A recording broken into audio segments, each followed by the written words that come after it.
A storm rips through the sky, lightning crashing down in violent streaks. It slams into the mountain, shaking the earth beneath. At the center, one man stands still. The ground splits beneath him, energy bursting out in all directions. The words Fist King flash across the chaos. The air falls silent, buzzing faintly with leftover charge. Fist King, that was the name given to him. He stands tall, back bare, fists clenched, no sword on his hip, nothing fancy. He brought the entire Jianghu to its knees, using nothing but his own hands. He's known more by his title than his own name. The man they call Fist King, Dan Wusung. He wipes the blood from his face, gaze sharp. Flashback hits. Bodies on the floor, blood everywhere. He mutters, "Got ambushed, bunch of shady lot." Now, he stands alone in the rain. "So this is it," he whispers, eyes locked ahead. "Just take out those last two." The cloaked figures move in, calm, deadly, no time wasted. Dan clocks them instantly. They've both been trained. Where the hell did these lot crawl out from? He charges straight in. "Let me return your little greeting." Blades swing, sparks fly. One assassin mutters, "Help form sword demon." Dan stands firm as the dust settles. The ground split beneath him. He cuts straight through his ally without blinking. Dan mutters, "He fights dirty." Assassin eyes locked, sharp as steel. They're trained, and they're not from around here. He narrows his gaze. "You two? Demonic faction, yeah?" One of them smirks. "I'm impressed, Fist King. You lasted longer than expected." He lands lightly, blade still drawn. "Truly, that title suits you." Dan cuts him off. "Save it." Dan steps forward, voice cold. "I'll finish you in 10 hits. The enemy charges, twin blades flashing. How full of yourself." He lunges in. Let's see how long that confidence lasts. Blades swing in a blur of violet light, cutting the air. Dan meets him head on, fists crackling with raw energy. The first blow lands hard. The assassin flinches. He's too fast. Dan counts calmly. 1. Another crack of lightning. 2. He pushes forward, fists flying. 3, 4, 5, 6. The opponent stumbles, overwhelmed. 7, 8. Panic sets in. He's missing every weak spot. It's like I'm being held back. Dan's voice cuts through. 9. High on the cliff. The hidden assassin finally shows herself. Purple threads shoot down, wrapping tightly around Dan mid-strike. Caught off guard, Dan's punch stops dead. The energy surging around him flickers, choked. Below, the other assassin stares wide-eyed. That bastard was never fighting properly. He was baiting for this. Dan's arms tremble under the tension, blood trailing from his shoulder. The threads dig deeper with every second. From below, the assassin speaks coldly. This is where the Fist King's reign ends. The threads suddenly snap. Dan rips free with a burst of raw force, sending shockwaves across the cliff. One of the assassins flinches, eyes wide. Bloody hell! Water explodes from the ground as Dan lands, panting, wounded, but not finished. The lead assassin steps forward, calm and collected. "You're good at fighting, Fist King," he says, gaze locked on Dan's bloodied frame. Above, the woman smirks. That could have ended badly for someone. The other assassin steps forward, blade ready. "Oi, Fist King!" He leaps in with a brutal slash. "If you're gonna die, at least go out sharp." Dan grits his teeth, blood pouring. 10. His arms tremble, breathing slows. My strength, it's draining. So this is how it ends. The Fist King brought down. His vision fades. I wish. Dan, bloodied and broken, thinks to himself, if only I'd landed one more hit. The scene fades to black.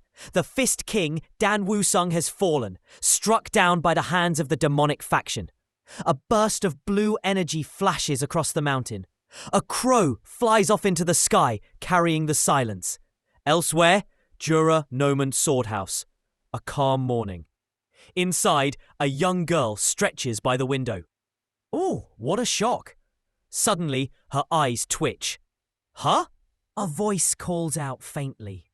Master, you all right? Dan's eyes blink open. What? A girl leans over, worried. Are you all right? He looks around, confused. Where am I? Bandaged, rested. Someone must have patched me up. He winces as he sits up, hand to his head. I don't have any injuries. The girl smiles. First young master, do you want some water? He pauses. Sure. As she walks off, he stares blankly at the mirror. Why is she calling me first young master? He stares into the mirror, and the face staring back isn't his. Panic sets in. What's this? Who slapped a mask over my face? He tugs at his cheeks, scratches at his jaw. Wait, this isn't a disguise. This is my actual face. He slumps in disbelief, muttering to himself. This has got to be a dream. The girl legging it to get the physician Dan flinches. She flinches harder. He's completely lost it. He paces the room, muttering under his breath. No way this is the work of the demonic faction. If they had this kind of trick, they would have wiped Jiang Hu already. He stares at his new face in the mirror, grim. Then who is this guy? Guess I'll have to figure that out myself. He stretches a bit, immediately winces. This body's so weak. Flops into a seat, drained. Feels like I'm stuck in some baby deer. It's absolute rubbish. He spots a letter stamped with a crest. The Bummer Merchant Group. Heard of that lot before. The name rings a bell. A wealthy merchant guild based near Mount Musa. He flips through the contents, eyes narrowing. The receiver's name? Lee Jin-Ian, eldest son of the Bummer Group. So this is the body's identity now. Stacks of letters lie nearby, all of them addressed to him. He skims them quickly. Money, women, gambling, women again. He scoffs. What a bloody loser. That's all I've got to work with from these scraps. Pathetic. This isn't a dream, and it's not some illusion either. He can feel it. Someone else's pulse, someone else's breath. Reincarnation. The image of his old self flashes through his mind. So I died, and woke up in this sorry excuse of a body. He sighs. Can't believe my luck. Suddenly, first young master! A panicked servant rushes in. Are you all right? Dan stares at him, deadpan. Who the hell is this guy? The man bursts in, overdramatic. I heard something was off with you. He grabs Dan's hands, grinning. You've no idea how worried I was. Dan pulls back slightly. I'm fine. No need to fuss. The man chuckles. Good, good. I've already ordered your favourite meal. Bring it in. Moments later, steaming chicken soup hits the table. Chicken soup, Dan mutters. Yes, perfect for your digestion, remember? The man smiles. Dan stares, deadpan. This rotten git. He's got this fake smile. Smooth voice, never stops talking, but everything feels twisted beneath the surface. He's like a snake. The man chuckles with that same fake wolf. If you eat this often, you'll be healthy enough to join the 200th Dragon Phoenix Martial competition. Dan freezes. Wait, did he say 200th? What number was it on before I died? How many times has it run? He asks. I think around 200. Dan nods slowly. I see. He pushes the bowl away. Not hungry. You can take it. But. Dan cuts him off, lying back down. I want to sleep. Don't wake me. As the door shuts, his mind turns. If it's the 200th competition, I must have died not long ago. That's good. Images flash through his mind. The demonic faction still breathing somewhere out there. And that two-faced physician too. Dan clenches his fists. I'm surrounded by scum that need a proper beating. Eyes sharp, voice cold. Don't worry, you rotten bastards. I'm going to finish every last one of you, with a single punch this time. A full spread of food covers the table. One maid gasps, wow, he's eating loads again. Another nods. He used to barely touch his meals. He's eating well and moving better. About time he looked alive. Elsewhere, Dan wipes down after a wash. Muscles defined. The servant smiles. Ah, you're really back to your old self, young master. Dan responds coolly. Breakfast should be like this from now on. In the hallway, a girl whispers, he seems way more put together lately. Her friend nods. I know, right? Dan strides in, confident. Well then, let's eat, someone from aside. Oi, I'm Gongsun Minjun.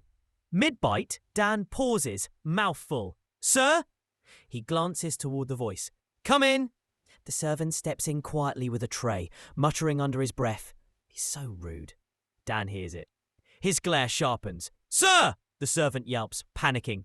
Dan watches him shuffle about. Still don't get why he's being overly nice. He sips his tea calmly. Shall I try catching this little rat? Then says aloud. What is it, Min Gongsun? The servant flinches. What do you mean, sir? The man laughs nervously. Well, I heard you were ill, so I rushed over right away. Thought I'd bring you a tonic too, just in case. Dan eyes him sharply. By the way he's talking, he's clearly trying to get something.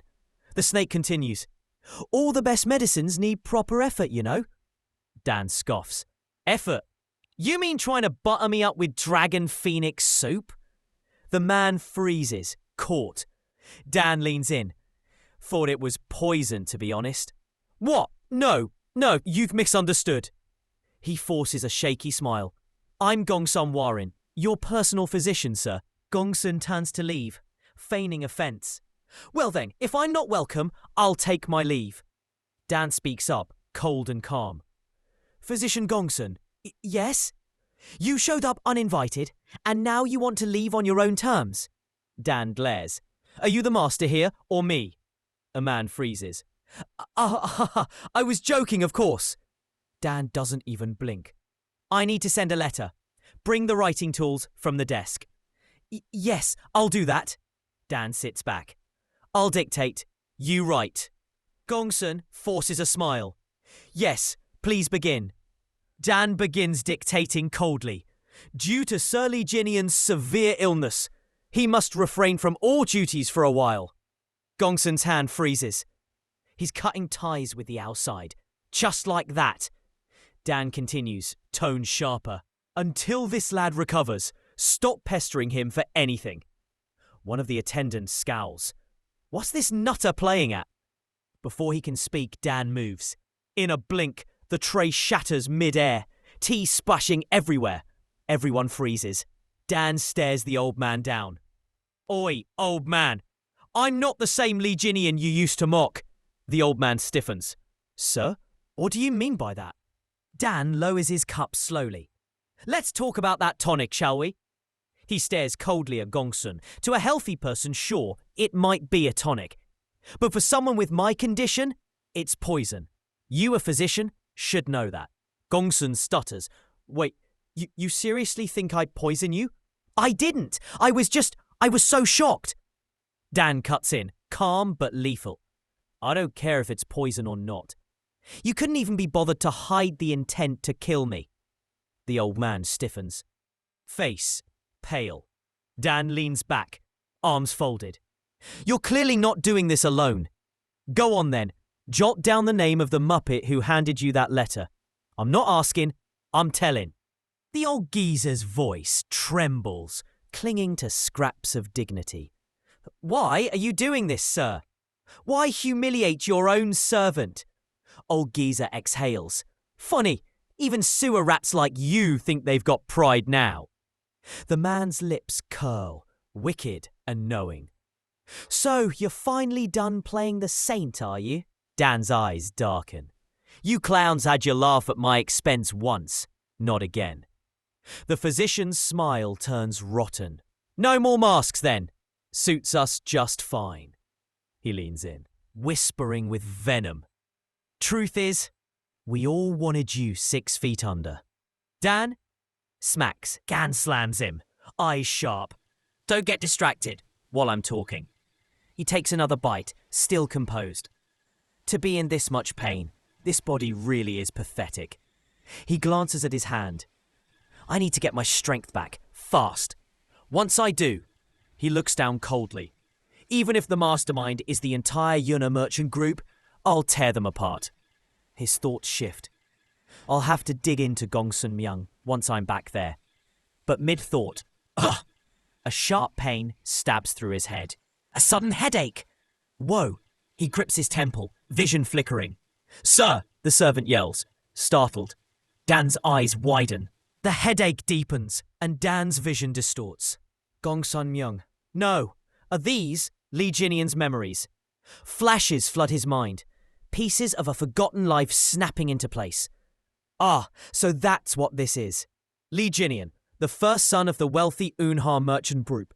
Not as smart as the second brother, not as strong as the third, just a hollow heir, a name with no weight, a lacking eldest son. He drowned his failures in wealth, bribery, drinks, women, anything to feel important. But when regret finally caught up to him, it was already too late. His body, ruined by neglect, was sent off to this villa. Out of sight, out of shame. Dan looks up from the balcony, deep in thought. If these memories are right, the clan's written this place off completely. At first, losing the original memories was the real headache. But now, I can finally focus on martial arts. With this body's potential and my past life's knowledge, some decent elixirs, and I'll be back at the top in no time. He pauses. Wait a second. MC stands before a glowing table stacked with gold and pills. He murmurs, "Elixirs, eh?" A flashback hits, his smug, younger self tossing coin like confetti. If I've got the cash, nothing's out of reach. Present-day him smirks. What can't I afford, honestly? He glances over to a corpse lying nearby. Oh, suppose I better get him buried. The scene shifts. Cherry blossoms drift through a peaceful valley. A temple sits nestled in the trees. Text fades in. 1 year later. Footsteps echo as a figure approaches. 2 maidens look up, startled mid-sweep. "Hello," he begins. A messenger in uniform approaches the maidens. "I've got a letter for young master Li Jin-eon. Know where he is?" One girl points ahead. "He's just over there." But as she glances that way, her eyes widen in shock. Whoa, wait. That's the man before them, ripped, shirtless, radiating calm power. "Young Master Li Jin-eon?" he mutters, stunned. Several seasons have passed. During that time, his energy core awakened. He engraved within himself the essential martial arts needed to survive. Among them, the enlightened mobility art, the enlightened body art, and a technique granting control over lightning, the tri-phase art. He's advanced up to the 4th phase now. Everything's progressed without issue. Calm, centered, and radiating power. He sits in meditation. But he jolts forward, breaking his meditation with a swift movement. A leaf flutters down and he snatches it mid-air with precision. Yet his expression remains unsatisfied. "This isn't good enough." A voice interrupts. "Excuse me, young Master Jinien?" He turns his head slightly. "It's been a long trip from the main city of Unin. I bring you a letter from the clan." He rises calmly. "All right." He extends a hand. "Let me have a look." In a flash, he's already gone, leaving the man stunned. "Where'd he vanish to?" The messenger stands frozen, arms still outstretched. I swear my arm's about to drop off. Meanwhile, the young master sits calmly, reading the letter in a quiet courtyard.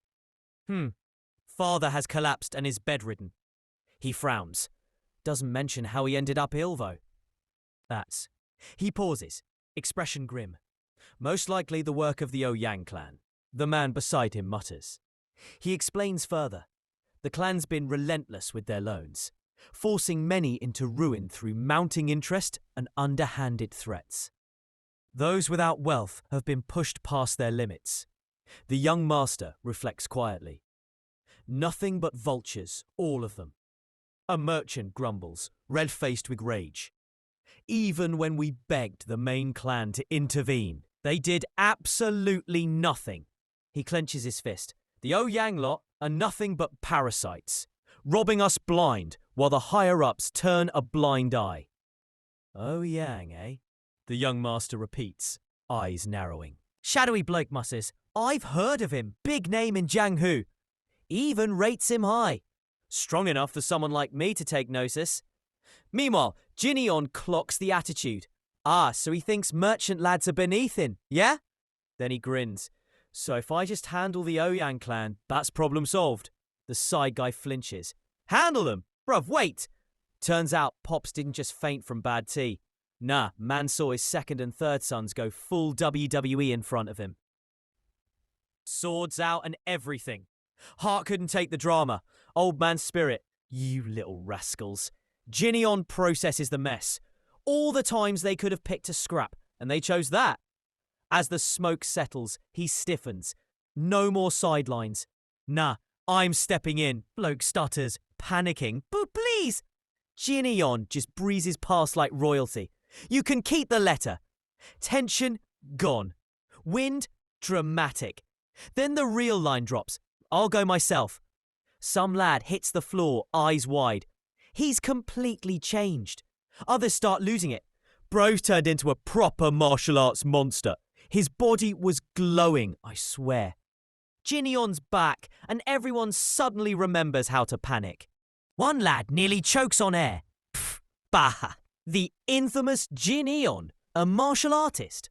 Another pipes up, smug as ever. That layabout, if he's a martial artist, I'm the Emperor's love child. They keep piling on. What's next? He mastered bedroom techniques too. If that scoundrel's a martial master, then I'm a legendary towel folder. The redhead taps out. Deadpan. Mate, even saying vice captain's got a secret lover is more believable. Cue silence. Then cut to Han Yop. Smug vice captain energy. So the young master's actually back in shape. Truth be told, he says, flexing his loyalty, the lad always had the build, just needed a wake-up call. One guy asks, when's he returning? Poor soul, sweating buckets. Don't know exactly, but he's coming back himself.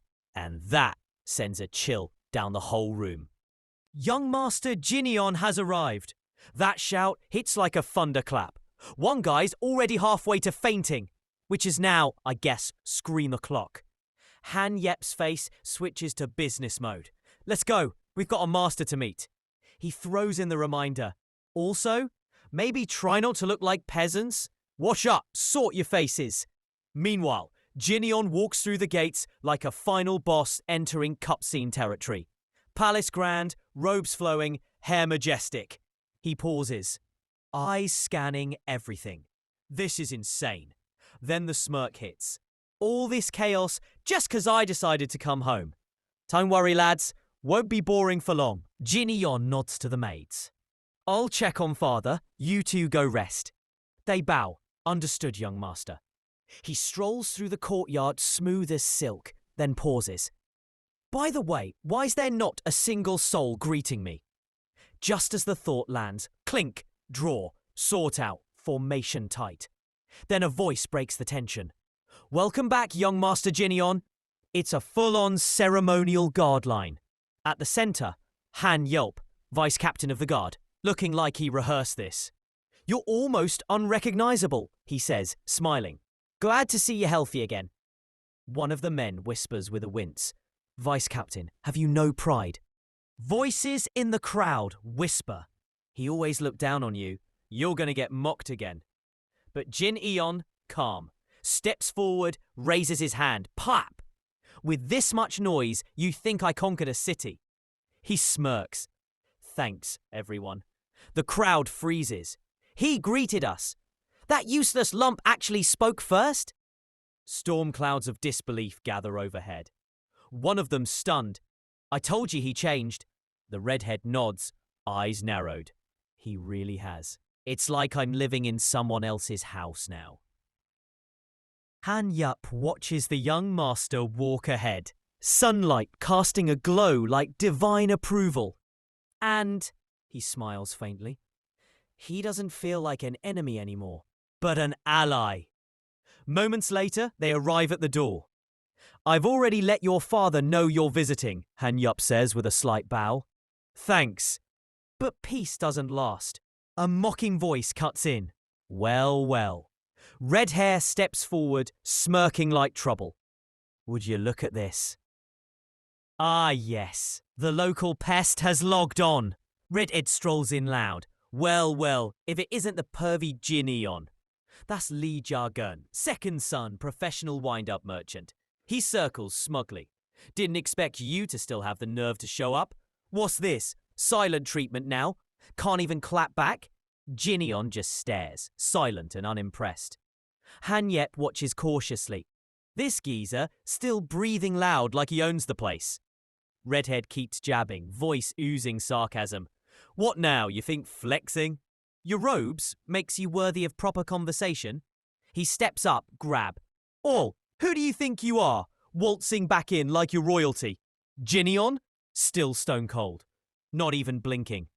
Redhead sneers, dripping ego. Like dealing with this disgrace wasn't enough. Now you looking down on me too, Vice Captain. He turns to Jineon, full drama mode. Wanna go? I'll smack the pride out of you. Make sure you never dare lift your eyes at me again. Jineon's stare doesn't waver. One word, Jaeon. What is R? Bam! Fist kisses cheek. Redhead sees stars, regrets, and maybe last Tuesday. The room goes silent as he stumbles back, dazed. Jineon steps forward. Jaeon. He says again, I was so looking forward to this. Redhead's face crunches under Jineon's grip, screaming like he stubbed his soul. Ah, you crazy bastard! Jineon just leans in, calm, menacing, not a single wrinkle in his robe. Insane bastard! He smirks, voice cold as winter steel. You should be calling me Big Brother. The sky's calm, but inside, tension's boiling. Someone spots movement. Oi, that's father's room. Lee Hwan-bok, the second son, clocks it instantly. Yeah, that's his wing. The overseer frowns. Huh? What's all this racket? Someone mutters. Well, there was that little scuffle between the third and first sons. Flashback to the third son getting rocked. Lee Hwan-bok's expression darkens. The fight must have triggered his condition again. He steps in, sharp. You lot were standing around watching instead of stepping in. The guards scramble for excuses. We were inside when it broke out. Before more blame flies, the first son commands. Be quiet. Father's resting. Tone? Ice cold. Room? Instantly silent. Our lad drags the third son in like yesterday's rubbish, bruised, whimpering, no fight left. From across the room, Lee Hwan-bok, the second son, stares wide-eyed. Ah, is that you, Hwan-son? Voice full of disbelief. Hwan-bok adjusts his glasses, still processing. Lace it. I heard you'd returned, he says, trying to keep it civil. You seem like you're in good health. Our lad nods. Yes, I'm fine now. Then glances down at the wreck of a brother. Did he do that to you? Hwan-bok hesitates. Ah, yeah, that pause says it all. Lee Hwan-bok tries to brush it off. It's not a serious. Smack. The third son's flashbacks hit like a freight train. You shouldn't, smack, raise a fist, smack, against your brother. If you don't want a beating, smack, then don't act like a child. Okay? Understand? Cut to present. The third son's cheeks are redder than his pride. Lee Jin-on beat me up? He staggers away, face burning, muttering like a man betrayed. He used to be so weak. Hwan-bok sips his tea, utterly unbothered. Jin-on really humbled him, huh? He sighs. The brat had it coming. Can't go around with a mouth like that forever. Lee Hwan-bok studies his brother. Something must have happened at the safe house. You're like a completely different person. Our lad gives a slight nod. Is that so? Sharp eye. His gaze shifts, scrolls stacked nearby. What's all this? Hwan-bok answers casually. Ah, that's the list of employees I'm bringing to tomorrow's conference. Our lad fingers through the scroll. List of employees. One name catches his eye. Gongsun Myung. He leans in. I wanted to see who recommended him. Recommended by Ouyang Hui. Recommended by Ouyang Hui. Recommended by Ouyang Hui. Over and over again. Guards, squad leaders, every name tied to one man. His eyes narrow. It's him, Ouyang Hui. No more doubts. Snake spotted. Our lad steps forward, voice like a blade. Huanbok, Jaeon. Eyes narrow. If either of you is working with the Ouyang clan, speak. Now. The air freezes. Jolt up. Do you really think that's a possibility? Jaeon's arms flail. Yeah, that's ridiculous. Then Huanbok steels himself. I'd rather die than let an Ouyang sit in father's seat. Jaeon backs him up for once. That's right. Owner Merchant Group is ours. Father built it with his own hands. Our lad smiles faintly. Good. Then I won't have to kill you. His tone flits back to business. Will all the higher-ups be attending tomorrow's conference? Huanbok straightens.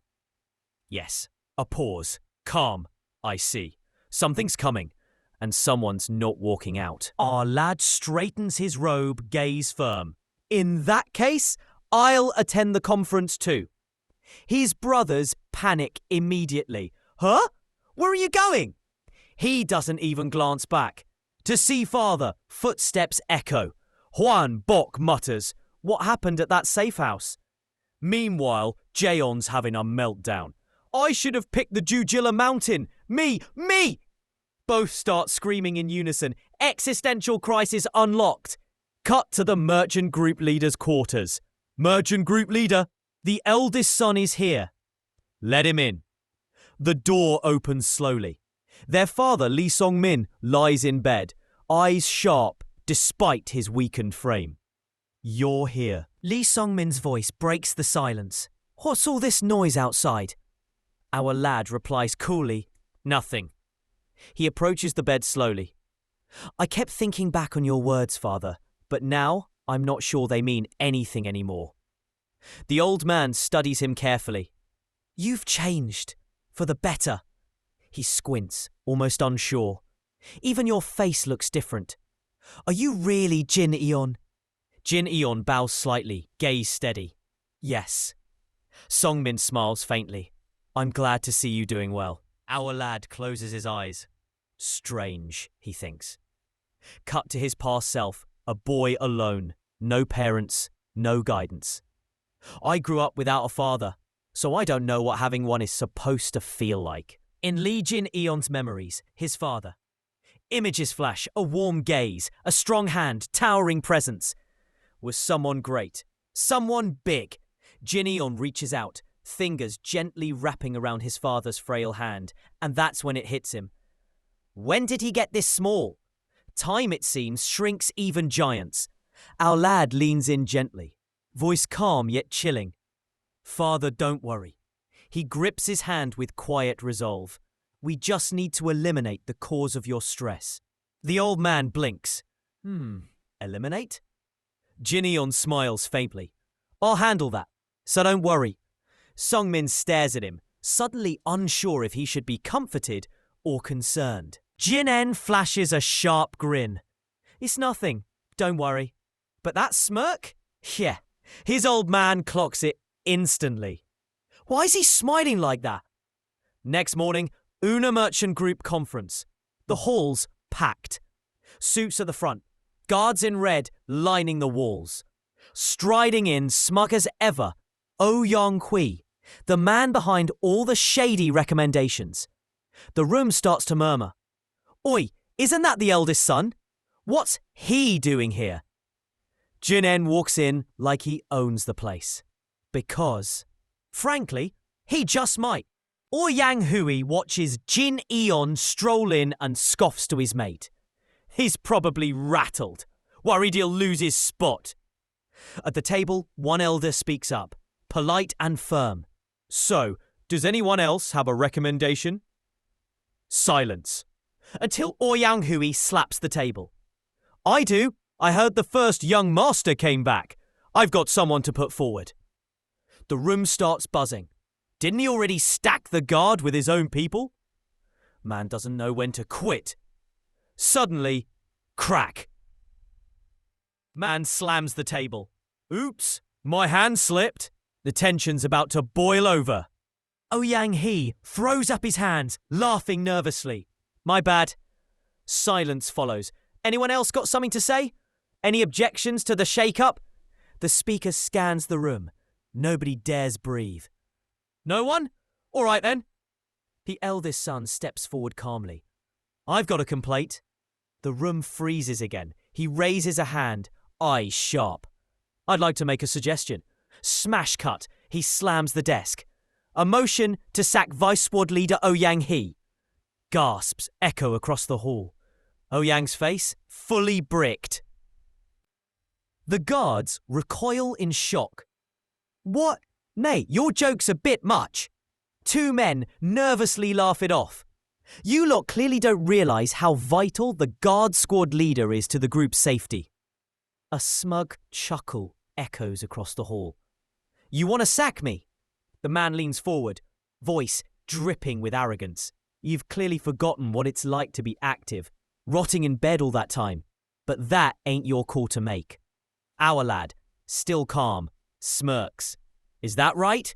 Suddenly, the entire atmosphere explodes. An ice-coated punch slams into the smug git's face, launching him straight into the ground with a deafening crash. He marches forward, boots cracking the stone beneath him. The fallen guard leader stares up in disbelief. You've clearly let power get to your head. Our lad stops, eyes sharp, voice firm. The Yunha merchant group belongs to me. His fist clenches, leaving no room for doubt. Whispers stir. Jinon plans to dismiss Captain Ouyang Hu. One servant questions if that's why he's heading to the General Assembly. Another mutters nervously, we're just merchants. They're out of our league. Jinon turns to Huayan. Know what happens when a martial artist is underestimated in Jianghu? He smirks. The one doing it gets eaten alive. Looking out over the crowd, Huayan warns. The Unha merchant group's already being devoured. Someone murmurs, he's right. When did the Ouyang clan grow this big? But Jinon, fists clenched, stays calm. Even so, don't worry. The older brother looks calm and confident. I'll handle this, he says. His sibling stares back, puzzled. Handle it. Without another word, Jinian steps forward. Dust kicks up beneath his feet as he lands hard, causing a stir. Brother? Swords are drawn. The plaza erupts into chaos. Young Master Jinian, what's the meaning of this? The guards are stunned. Has he lost his mind? Another yells, insolent! How dare you point your sword at young Master Jinian? Please, step back! One loyalist pleads, panicked. Jinion strides forward, swords drawn around him, unbothered by the tension. He narrows his eyes and mutters, You're right. That was truly insolent. He smirks coldly. Drawing your blade on your employer. That's not just rude. That's suicidal. The surrounding guards freeze, hesitant now. One of Jinion's men growls. You lot must have a bloody death wish. The opposing side flinches. Jinion steps closer to the captain, calm and cutting. Since I'm feeling a bit generous, I'll count this as compensation. The captain's confusion shows. Compensation? Jinion smiles faintly. For wrecking your retirement plans. Shock ripples through the guards. He leans in. You sent an assassin after me while I was recovering. Got physician Gongsun Myung involved. Then stoked the fire between my brothers. The captain's expression darkens as Jinion delivers the final blow. When brothers start fighting, it's easier to tear the family apart. Jinen An speaks coldly. Because of all that, my father collapsed. He walks through the shadows, voice steady. Had you turned just one of the brothers, you could have taken over the Yunhei merchant group without lifting a finger. The schemer grins, imagining himself as a puppeteer pulling strings. Then bursts into laughter, mocking, Ha! Young Master Jinen, you're absolutely deluded. Jinen steps forward. But then, the very Gongsun Myung, who was meant to end me, died by my own hand. He leans in, calm but cutting. That's when your luck began to rot. The man stares, shaken. Gongsun Myung, you killed him? Jinen chuckles. Don't look so glum. I finished him with a single strike. Jin Eon turns his back with a smirk. If you wanted to take down a top merchant group, you should have put in more effort. He pauses, tossing in, "Ah, right, I ought to bill you for the damage too." The elder seethes. "You arrogant little..." With a roar, the man lunges. Arrogant brat. But Jin Eon counters smoothly, catching him mid-strike. "Got you." A violent clash of energy bursts out as the elder lashes out again. "You got a bloody death wish." A final blue strike lands with force. A thunderous clash erupts as blue lightning and violet energy collide, tearing through the arena with explosive force. The shockwave blasts the surrounding men off their feet. One grunts, shielding his face. "Ugh!" Stunned eyes widen. Lightning energy? Since when did he learn martial arts? The guard captain charges in with force, but Jineon stops him cold. Gasps ripple through the crowd. "Young Master Jineon knows martial arts," someone exclaims. "He blocked the captain's strike," another mutters, stunned. Jineon rubs his wrist with a wry smile. "Ouch. Is it really all right to hit someone who's just recovered?" Then he smirks, brushing it off. "Well, I suppose it's fine, since this is an official duel." The guard captain seethes, teeth clenched. That arrogant git, acting like he's something special. He scoffs bitterly. He's cocky as a hatchling flapping its wings for the first time.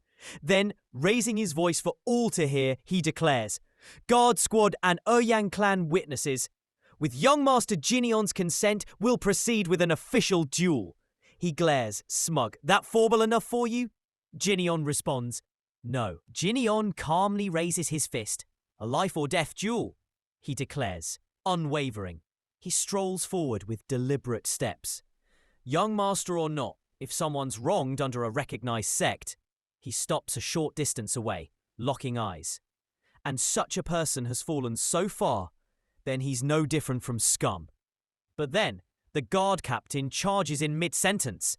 "You lack the years, the scars, and the survival instinct, so I'll make sure you learn the difference." Jineon twists. Dodging with ease. Difference? He grabs the man's wrist mid-swing, cold and steady. "You dare speak of experience to me?" Jineon bursts forward, electricity crackling around him. "You're 100 years too early for that talk, punk." He clashes with the guard captain mid-air, the sheer force of his strike sending shockwaves outward. The captain stares in disbelief. What is this power? Jineon tightens his gaze. "Let me show you what true strength actually looks like." Blue energy floods the arena as he unleashes his technique, enlightened movement art, and legs it from sight. The captain flinches. No way. Gruv gets absolutely clarted with a shockwave uppercut. Man's folded like a Tesco bag on sale. He goes flying, skidding across the floor like a knocked-over pint in a pub brawl. The geezer in white ain't letting up. Man's on job, darting through the squad like he's on ultra instinct. Blanes clash, bodies fly, and the ops are getting pieced up one by one. Big man watching from the side starts to clock it. "Something's not adding up here," he mutters. How's this pretty boy got moves like that? He clocks the aura, the power, the stance. Nah, it ain't some merchant's son. It's giving sanctioned martial master energy. Man's shook. Cut back to the ops in disbelief, wheezing out, "No way," like he's seen a ghost. The crowd's buzzing. One lad goes, "Oi, that's it, innit? Man's about to finish it." Main ops fuming, veins popping. "I ain't losing to some jumped up brat." He bellows, coating his blade in aura, like he's prepping his final move. But the young gun's already ghosted. Rapid stride, he mutters, vanishing from sight and reappearing right in front of the geezer. The op freezes, eyes wide. When the hell did he grab me? Lad's already mid-swing. Blue flames wrap round his fist. "Later, fam," he says, and boom, man gets clocked straight in the jaw. Clean. The punch sends the man flying, straight up then crashing down like a meteor. The shockwave rattles the whole compound, stones flying everywhere. Spectators stare, jaws on the floor. Not a word, just pure disbelief. Back at the main house, the tremors felt all the way through. Even the attendants by the window glance out, eyes wide, watching smoke curl into the sky. Yeah, that punch hit different. One of the attendants rushes to the window, eyes squinting at the rising smoke. "Leader, what on earth was that bang?" The old man in bed tightens his grip on the sheets, his hand trembling slightly. My boy. He slowly sits up, heart heavy but gaze sharp. Seems my lad's picked up martial arts after all. Outside, the brute lies in a heap, smashed into the dirt, properly humbled. He stares down calmly, not a flicker of doubt in his eyes. The captain lies sprawled out on the floor, completely ruined. The guards freeze, eyes wide. Captain! Captain! They all leg it over, shouting his name in panic. The downed man growls through the pain. You little... But the lad just glances sideways, cold as ice. What now? You lot fancy dying too? One of the senior guards steps forward, still nursing a wound, but standing firm. Young Master Jinion's duel was clean, no dodgy tricks. I'll back that. He straightens up and adds with weight. But listen, if the Oyang lot keep coming back looking for payback through official duels, his gaze shifts to the crowd behind Jinion. Then the Unhei merchant group will be forced to meet him head-on every single time. Jinion turns, cloak fluttering behind him as he walks away, unbothered. Fair enough. Never expected a life without enemies anyway. Jinion walks forward, voice calm but firm. If someone shows me kindness, I'll return it. If someone comes at me with spite, I'll return that too. He turns to the others without a flinch. If anyone's got a problem with that, it's on me. Don't drag the Unhei merchant group into it. His brother steps in, clearly shaken. Bro, that's proper reckless. But Jinion doesn't look back. I already told you, this group's mine, end of. He adds quietly, it's my father's too. Images flash through his mind. His dad resting, the guards who welcomed him back without question, the workers in the stables who smiled just seeing him eat. This group belongs to all of them. He steps over the fallen man, voice cold as ice. So the Unhei merchant group's not here to be messed about by trash like you. His voice drops firm and final. If you get the message, then jog on. He glances around with no hesitation. You lot, all sacked. Silence drops like a stone. Eyes widen. Mouths stay shut. After a beat, one of the stunned blokes mutters, right, best of luck then. And just like that, they shuffle off, tails tucked. Jinin stands tall at the front, the whole courtyard staring up at him like he's just dropped from the heavens. One of the younger lads stammers in disbelief. What just happened? Another bursts out buzzing. Bruv, young Master Jinin actually pulled it off. Man's a beast. A more senior voice quickly cuts through the hype. Oi, you donut, don't get too gassed. We're the guard squad, yeah? And we just stood there like wall ornaments. Meanwhile, down front, Jinin speaks calmly. Chief Administrator? The bespectacled one stiffens. Yes, sir. Jinion looks over with a cheeky grin. Get me an elixir, yeah? The administrator blinks, then chuckles nervously. Well, I did say I'd take responsibility, so reckon I can't back out now, right? He smiles brightly. Don't worry, I'll sort you out with the top shelf stuff. Jinion casually adds, elixirs, hiring new guards, you're going to be busy. Oh, and put together a top-tier squad. As evening falls, we shift to a distant stronghold. A bald warrior speaks low. I've got some names in mind already. Another asks, tone sharp, are you sure it was Lee Jinion? A calm night cloaks the Unhei estate. A few days prior, just as Lee Jinion had joined the merchant group, two men stroll through the corridors. One of them, clearly trying too hard to make small talk, glances over. Now that I think of it, you had anything to eat, Vice Captain? Jinion, stone-faced, looks like he's weighing whether this is genuine concern or just noise in the wind. The other lad blinks, caught off guard. You mean me? Jinion doesn't even flinch. Not yet, been grafting since dawn. Stiff pause. The man gives a quiet, oh, clearly not expecting that answer. Jinion smirks, one eyebrow cocked. Is that so? He glances down from the balcony, eyes sharp. Something, or someone, has caught his attention. Down below, a group of workers gossip like school kids behind the bike shed. Don't even have the decency to clock in properly. Just vanish while the rest of us graft overtime. Another chimes in, shaking his head. Bet he's off on another dodgy side hustle. We ought to sack the lot. Up above, Jinon watches with an expression that could cut glass. His grip tightens on the railing, silent rage barely held back. Master Jinon, someone nearby murmurs, noticing the shift in the air. He raises one hand slowly, voice calm but sharp as flint. The issue ain't finding faults. His eyes narrow. It's finding replacements. A beat passes. Then with a nod, he spots the solution. There they are. The tavern erupts in laughter, dice clatter, cups slam, smoke curling through the air. One man leans in. Wait, isn't that the bloke who got flattened? His mate squints. The pushover? Nah, that's the Una merchant heir. The noise dips as a man in white steps in, shoulders straight, hands behind his back, long hair swaying. Every gaze turns. Someone whispers, "He's actually back. Thought he'd snuffed it. Let's see how much he wastes this time." Another chuckles. At the curtained chamber, sealed with a red talisman, a guard notices him. His hand tenses on the spear. ...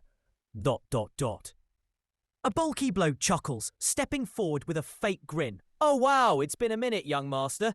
He claps Jinion's shoulder like they're best mates. "Finally back to chuck coin at the girls again, yeah?" "We've missed your donations." Jinion doesn't flinch. "Touch me again and you'll be leaving here in splinters." The man hesitates. Gring falters. Jinion cuts straight through. "Open the door." Before the fool can react, Jinion swipes his hand away and storms past. "How dare you!" Boots echo sharp across the hall. All eyes turn as he enters the chamber. One bloke smirks from his seat. "You're here. Must have taken a lot of guts crawling back, yeah?" Two bald men bow politely. "Welcome. Been a while, Jinion." Jinin shoots a glare at the lot. "You lot are proper useless, you know that. Bloke's vanished for years and not one of you thinks to check in." One lad mutters, "We didn't know if we should be grieving or partying, mate." Another pipes up trying to save face. "He's always been the moody type, you know. Never sent a word." The narration kicks in dry as ever. Lee Jinin and Chil Myung-ho, best mate since nursery, allegedly. Cut to memories of Myung-ho throwing hands, snatching cash, and being a first-class menace.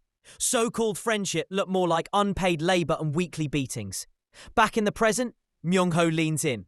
"Anyway, I take it you didn't turn up for a chin wag and tears. What's the real play?" Myung-ho leans in, smug grin plastered on. "Not gonna lie, mate. Life's been dull without my lil cash machine. You were top earner." He drops a coin pouch on the table like it's some royal gift. "Come on then, let's have a drink. First round's on me." Jinion stays silent, stare sharp enough to draw blood. "Oi!" Myung-ho snaps, annoyed. "You just gonna sit there like a statue?" "I'm thinking." "Thinking what?" A beat.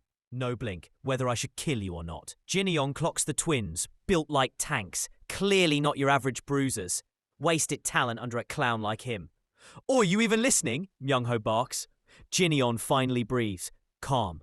"Yeah, I heard you." Jinon raises his hand, casual but firm. "First, give us the vault key." Myung-ho blinks like he's just been asked to hand over his spine. "The vault key? What are you on about?" Then he scoffs, feigning ignorance. "You after money now, yeah?" Jinon gives a faint smirk, not even fazed. "Yeah, I'll settle for cash, just for now." Jinon lists it off like he's reading a receipt. "Right, let's tally up. Thousands of nyang sunk into your dodgy gambling den, interest on that, bribe money. And the medical bills from your goons roughing me up." He taps the table, dead calm. "Let's call it an even 100,000 yan, yeah?" Myung-ho blinks, then lets out a snort. A second later, he's in stitches, cackling like a hyena. Myung-ho still wheezing with laughter, wiping a fake tear. "Oh, I'm convinced now. You've properly lost the plot." He bangs the table. "You daft or what? 100,000? Slaps his knee, still grinning. "Haha, mad lad. You're serious, innit?" He stands, slow and cocky. "You really reckon there's out in that vault for you?" His voice drops, laced with smug. "If you needed dosh that bad, you could have just asked. I might have even tossed you a bone." He squints, curious now. "So tell me, why the vault?" Jinen stares back, wordless. Myung-ho chuckles again, sharper this time. "Oi! You've been ignoring me this whole fucking time, haven't you?" Myung-ho sneers, voice thick with mockery. "You were all frail and quiet when you were sick. Now you're stomping in, throwing orders, acting like I don't exist." He slams the table. Oi, get a grip, you muppet! Snarling now. Do you even know who I am? I'm Chul bloody Myung-ho. Jinian says nothing. Myung-ho's lip twitches. Oi, Jinian, what's your problem? Then a wicked grin. Got a death wish or something? He scoffs, brushing it off. What? Cat got your tongue? He waves lazily at the guards. Pin him down. Maybe a beating will jog his memory. The twins move. Yes, sir. They slam him down. Jinian doesn't resist. Seriously, Myung-ho pauses. Something's off. Jinon exhales, unimpressed. I even went out of my way to be polite.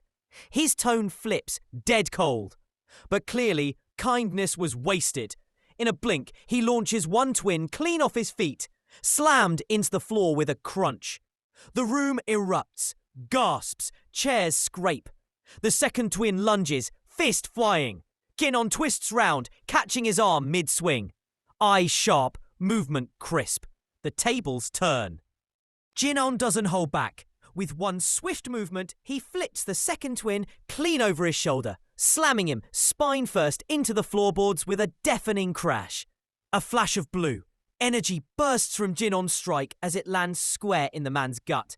The twin gasps, eyes wide, pain etched across his face. The impact leaves a crater behind, dust rising, room dead silent. Jinon tilts his head slightly, brows faintly raised. Didn't expect that.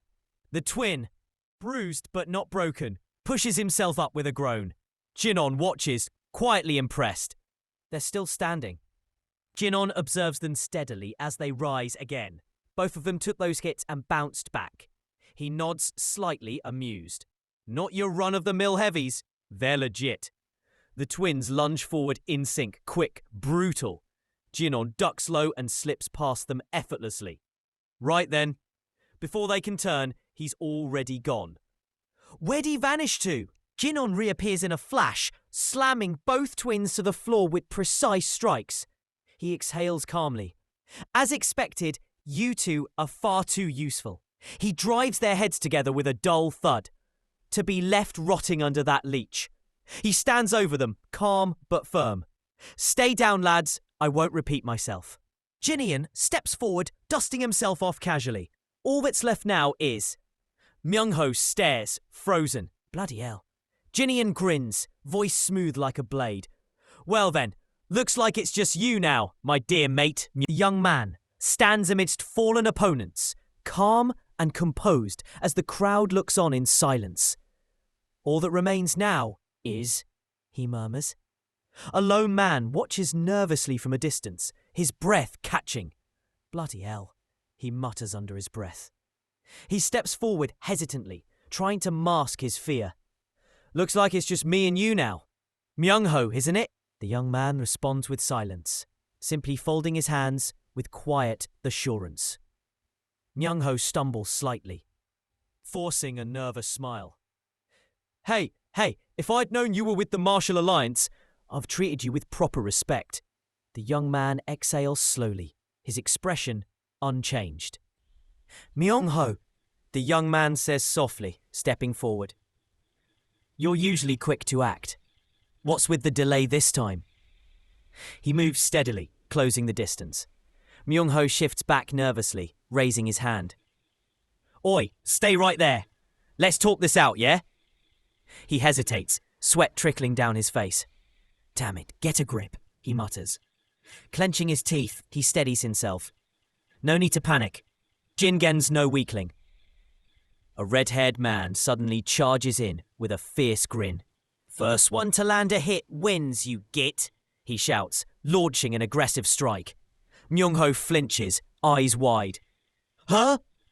The young man counters in a flash, a sharp blow landing clean.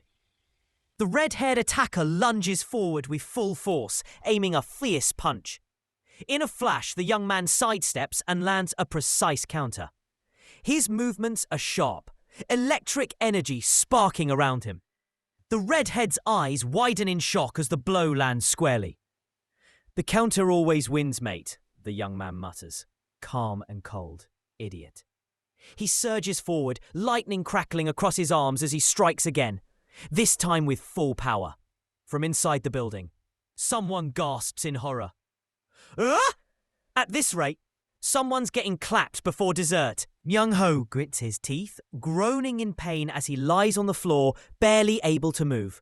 The young man walks over, his presence calm yet imposing. He takes a seat among the scattered bodies, watching them silently. Myung-ho coughs, trying to lift his head. The red-haired man crawls forward slowly, eyes narrowed. "I'm here. What's going on?" He pauses, eyes full of disbelief. What the hell was this lad doing during his so-called recovery? What? Myung-ho's mind races, filled with doubt. Was he secretly training the whole time instead of healing properly? A memory flashes, him mocking the young man in the past. Did he really go through all that just to get revenge on me? Realization hits hard. Damn it! You were plotting this from the start, weren't you? He forces a nervous smile, switching tones quickly. Mate, no need to get all serious. If there's something you want, just say it, yeah? He chuckles awkwardly. Anything at all. Silver, supplies, say the word. He gestures toward the young man. We've been mates since we were kids, right? We're proper close. The young man finally speaks, his voice steady. Right, we're friends, yeah? The smile fades from Myung-ho's face as his eyes widen in unease. Myung-ho laughs loudly, clapping his hands together. Yeah, that's right. This is what mateship's all about. He throws an arm around the young man, grinning. This is the way forward. Come on, pal. We've known each other since forever, he continues. Let go of this grudge stuff. Makes me feel ill. He beams with false sincerity. We're proper mates, you and I. No, even more than that. We're brothers. From the crowd, others start to speak up mockingly. Oi, look at big bro now. Respect the glow up. Congrats, mate. You got strong. Well done, big bro. The young man's eyes narrow as his smile fades. Friends? Brothers? His thoughts darken. These are the same lot who cheered as I was dragged through court and locked away. He clenches his jaw. Once I'm free of this place, I'll return every last bit of it. Myung-ho watches carefully, thoughts spinning. If I've got those two on my side, settling into a new operation should be easy enough. The young man stands calmly. Myung-ho, Jimbo. Yes, big bro. They respond in unison. He speaks clearly, gaze firm. When I call someone a sworn brother, it's for life. You two all right with that? They glance at each other nervously, then bow their heads. Why are you looking at us like that? We're sworn brothers now, yeah? One of them answers earnestly. Yes, we'll serve you as our big brother from now on. Myung-ho forces a grin, stepping beside the young man. Yeah, that's more like it. He pats his back lightly. We're all sorted now. So then, the young man smiles calmly, voice smooth. If we're brothers now, we ought to decide who's the eldest, don't you think? He gestures lightly. You two, step outside. I'll sort things out with our guests and then call you back in. They pause, puzzled. Huh? Wait, hang on. The two men are ushered out, still confused. What's he playing at? One mutters. Inside, the young man takes his place again, composed and deliberate. Right then, make up your minds. Myung-ho's eyes dart. What's he really after? Wasn't it money? The young man speaks firmly. Myung-ho, you seemed quite used to picking off weaker lads, didn't you? That's not how people should behave. Releasing him, he steps back. From now on, I'll raise them properly. Myung-ho sighs heavily, rubbing his head. Just take the money. He looks defeated. You've already battered me. Now you're snatching up the brothers too. Throws his arms up in frustration. Isn't that just telling me to pack off somewhere else? Might as well just kill me. The young man pauses, expression flat. Kill you? The young man responds coldly. Fine then. Without hesitation, he slams his fist straight into Myung-ho's face, sending him crashing down. Myung-ho reels from the blow, blood trailing from his nose. His eyes widen in shock as the young man speaks. You've done enough. Rest now, mate. He strikes again, his movements swift and relentless. Myung-ho's mind scrambles. Wait, what is this? Another heavy blow lands. This is, he thinks, just before impact. Myung-ho panics, eyes wide with terror. He's actually going to kill me! Electric energy surges as the young man draws back another strike. I'm really going to die! Myung-ho gasps, trying to speak through the pain. I will give you... The young man tilts his head. Can't quite hear you. Desperate, Myung-ho shouts, I said I'll give you the key! Just don't kill me! The young man raises an eyebrow, voice calm. Oh, is that how someone begs a mate to spare their life? Myung-ho groans, overwhelmed. Bloody hell! The young man leans closer. Should I show a bit of mercy then, since we're friends and all?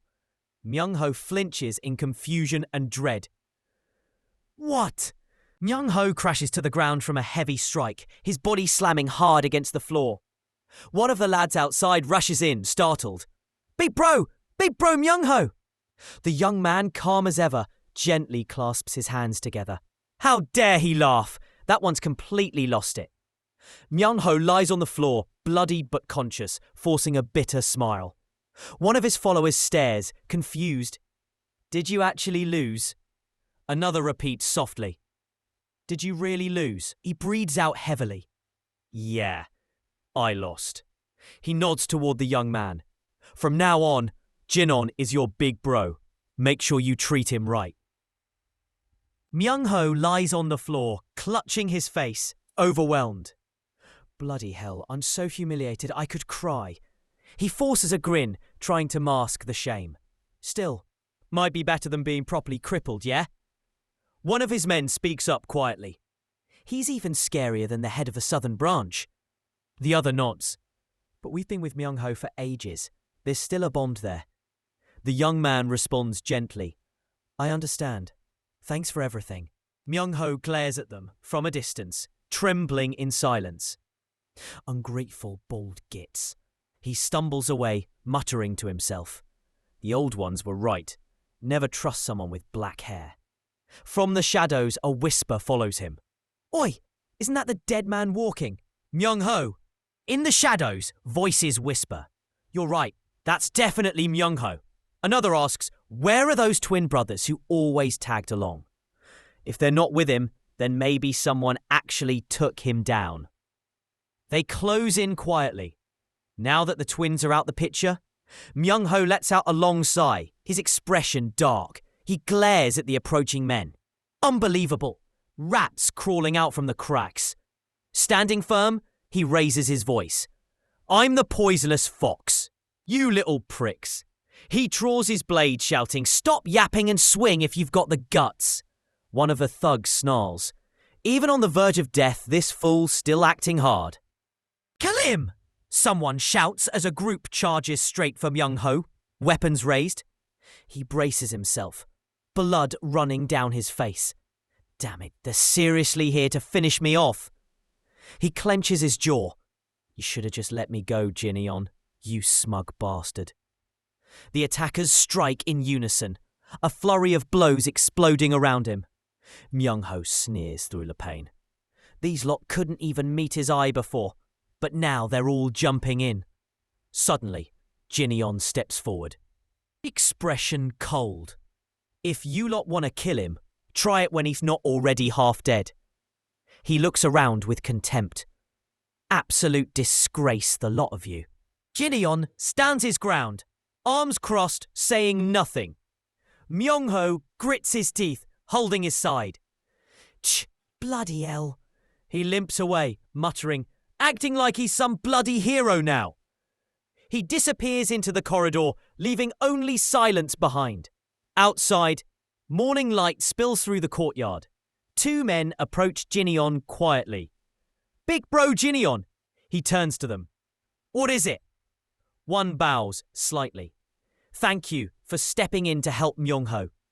Jinon glances back at them, his expression unreadable. He remains silent, but the gesture is received. Anyone who ever came to this gambling den, they all wondered the same thing. Why did the twin brothers follow a guy like Myung-ho? Some said they were brought here and raised like slaves. Others claimed they just feared him too much to leave. Even I used to think the same. But watching them now, it's clear they weren't bound by debt or fear. They followed in by choice. Jin glances at them quietly, a faint smile playing on his lips. Even in this second life, understanding people's true intentions, that's never been easy. Jin walks through the golden light of dusk, flanked by the twin brothers, drawing eyes from every corner. From a distant rooftop, someone watches closely. No way, that's... He leans forward, stunned. That's really Jin? A new family joins the Une merchant group. The twins stand proudly beside their new leader. They're massive, someone whispers in awe. Iona Merchant Guild. Under the afternoon sun, the red-haired woman walks into the courtyard. Oh, boiling out here. She mutters to herself with a sigh. Even if he's back, don't expect me to greet him with open arms, Jin. Her thoughts flash back, Jinian standing quietly with two others. They said he's changed, not the same fella anymore. But she shakes her head. I don't buy it. Don't like the bloke. Never have. She suddenly freezes. What's that sound? Galloping hooves pound toward her. Two horses burst into view at full speed. In the next room, the kitchen trembles as dishes and bowls clatter from the sudden shock. A worker shifts crates around.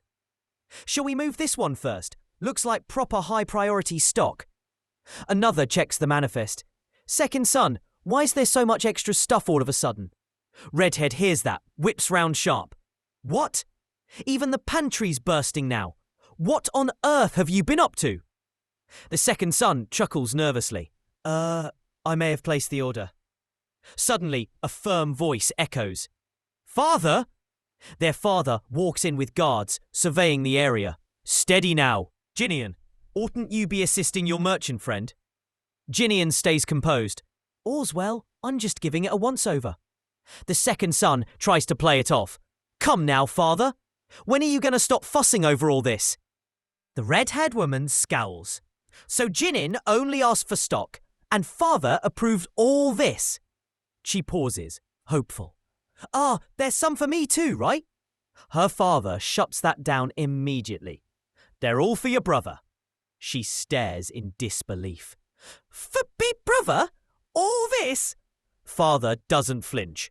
That's right, you're thinking of splurging while he's thinking of our future. He surveys the mountain of supplies. Considering how much he's done for the family and the merchant sector, this wasn't even a big expense. He continues. I sent letters to the southern branch, the guild leaders, even the local lords and merchants. Told them we're running joint operations under Jinin's charge. He narrows his eyes. If our company fails, it'll be my fault for not properly taking care of him. Looking away, he adds with resolve. Bringing our whole force in now is a gamble, but I won't regret it if we lose. He's earned that much. That's a fine decision, one merchant says. The young master's got the makings of a real warrior. Another nods in agreement. Absolutely. Big bro Jinian's honestly brilliant. A younger voice chimes in. He'll be counting on your support now, yeah? Of course, they respond with respect. But still, the older merchant smiles to himself. This is great. What a perfect moment. He walks forward, wind brushing through his hair. I finally get to repay that lad for so many favours. Long overdue. The red-haired woman watches silently as leaves drift past her. She says nothing. Ah! The red-haired woman screams, slamming her broom to the ground in frustration. Nearby, the others glance over at her sudden outburst. What? Father must have lost his mind, she mutters, storming off. She turns toward the father. Me? She gasps, pointing at herself in disbelief. He simply asks, do you need a role? Her eyes twitch in disbelief. Nobody's even offering me a position anymore. She grabs her head, fuming. You lot! Are you seriously discriminating against me? She stomps around in frustration. Damn it! What did that guy do to get such special treatment?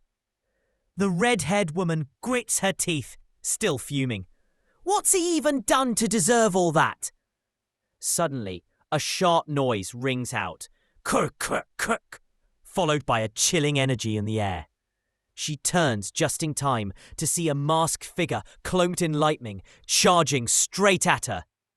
Wah! She screams, diving out of the way. She tumbles across the ground, wide-eyed. What was that? The figure darts off in a flash, and she scrambles to her feet in confusion. From a distance, Jin-yeon watches calmly, hands folded, eyes narrowed. She stares in silence, jaw clenched. Still fuming, she mutters, "Fine then. If I can't moan about it, I'll just have to work." With purpose in her stride, she runs across the courtyard, wooden sword in hand. As the sun begins to set, she stands ready in the arena. Yes, that bloke's direction. Her eyes narrow, determination flaring. But if he's involved, I can't just sit back. Not this time. She lowers her stance, preparing to strike. Whatever's coming, I'll face it head on. Eyes locked ahead. Suddenly, a masked figure appears, cloaked in lightning. "Farewell," he mutters coldly, then vanishes in a burst of power. The shockwave tears through the arena, throwing dust and wind in every direction. She drops to her knees, breath ragged. Ugh, I don't think I can take this anymore. Jin-yeon appears beside her, calm as ever. "What's with you?" She jolts up. "Oi, you scared me." He raises an eyebrow. "You said you wanted to get stronger. I'm just checking how serious you are." She glares at him. "Try explaining that with your whole chest, you nutter." Jin-yeon approaches calmly. "You look too distracted. That move wouldn't hit me." She grits her teeth, frustrated. "Ugh, he was right. That wasn't sharp enough." She adjusts her stance and lunges forward again, swinging with more intent. But Jin-yeon easily slicks past her attack and redirects the strike. She stumbles from the counter and growls. "Not bad. But that's how slippery you always were, yeah?" Jin-yeon remains silent. She snaps. "What? Even the way you talk." She charges forward once more, blade raised. Thwack! She takes a hit to the gut and stumbles back, gasping, "Gah!" Jin-yeon comments evenly, "You dropped your guard."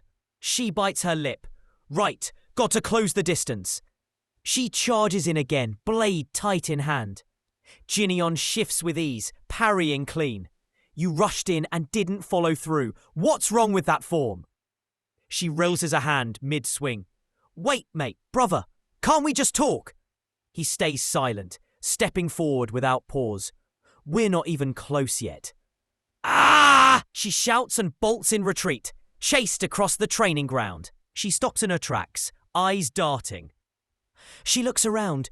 Jin-yeon's gone. He disappeared. But he's already behind her, approaching fast. She spins, raising her guard. "Ah!" Jin-yeon's voice echoes calmly in her mind. When people lose control and get cornered, he closes the distance in a blur. They tend to pull out their best trump card. The sun begins to set over the empty courtyard, its silence tense, like a breath held. Thwack! Jin-yeon's fist connects with her cheek. She's sent tumbling backwards. She gasps, struggling to rise. "Ha! I nearly died just now." Clutching her side, she stares up at him.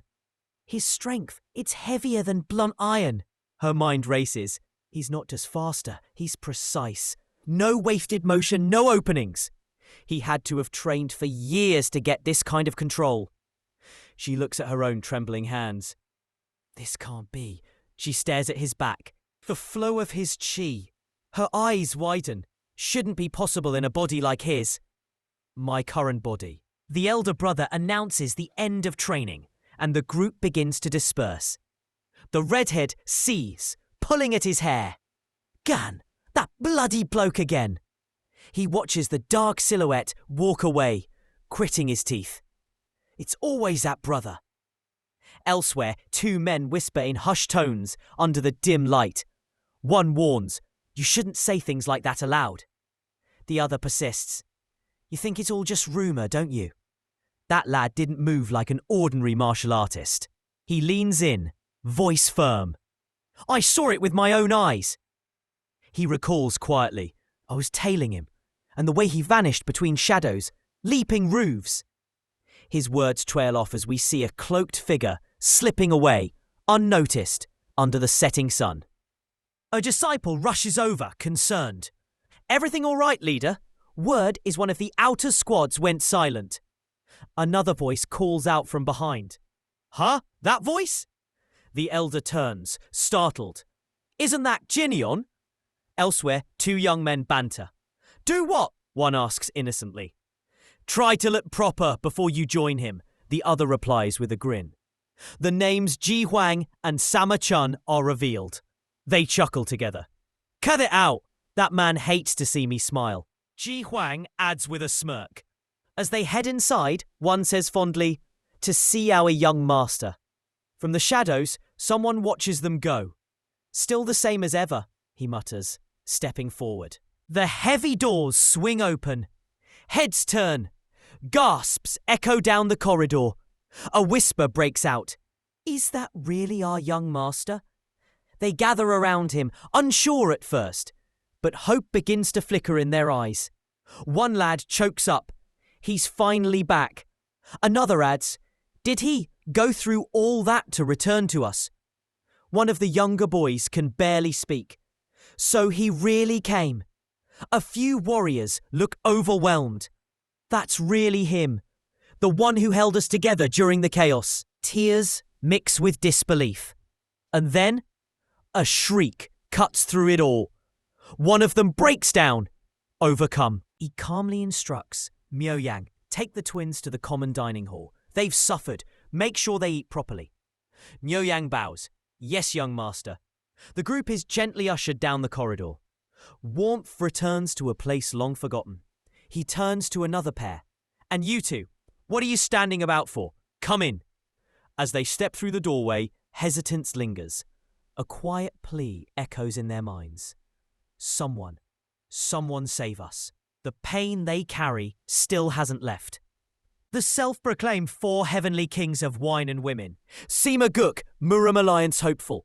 All talk, no grit. Ju Jariang failed a civil exam more times than he's had hot meals. Also cursed with a dodgy gut. Gurun runs a high-end escort establishment out west, carries himself like royalty. Li Jinian, the black sheep of the Una merchant group, supposedly useless. Supposedly. They all gathered, lured in by the wild rumour that the pushover might finally be done getting stepped on. The moment they walk in, the room goes silent. Jinian just stares, expression blank. Here we go, he thinks. Not these self-proclaimed mates again. The loud one beams like he owns the place. Oi, oi, we're proper friends, yeah? Jinian clocked it straight away. Of course he remembered them. Always turning up, chatting breeze about booze and birds like it was some deep philosophy. They called themselves, what was it? The four rowdy pint heads? Or was it the four absolute disasters? Jinian didn't even flinch, just picked up his chopsticks like nothing had happened. Oi, Jinian, one of them finally pipes up, putting on that faux concerned tone. We heard you were back. You good, mate? I'm fine. He grips his chopsticks with a quiet snap. Yeah, you look it. Bit intense, not gonna lie. I swear down, he don't even look like the same bloke from back then. One of them leans in, squinting. You been grafting in secret or what? But someone else mutters, dead serious now. Nah, you don't get that good just by training. Another lad goes quiet.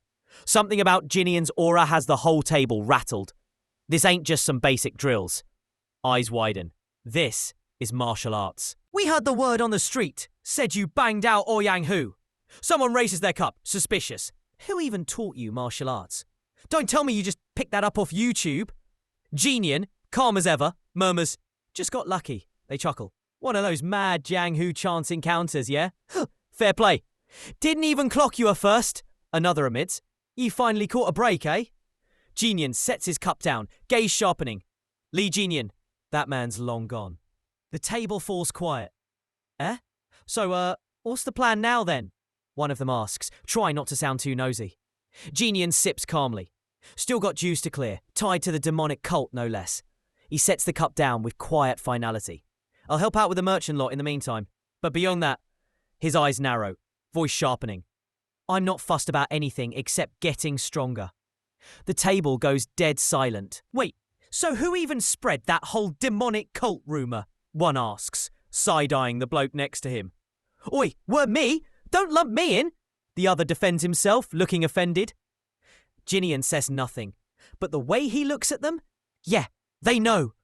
You're basically binning the old life, huh? One of them mutters. Father must be properly gutted, another adds, as they watch Ginian stroll off. Honestly, it's not a bad shout, someone admits quietly. Use the time to bounce back. Train, learn, switch it all up. Change, yeah? A voice trails off, almost like a thought. Ginian walks into the evening light. One of them raises his cup behind him. Cheers, Ginian.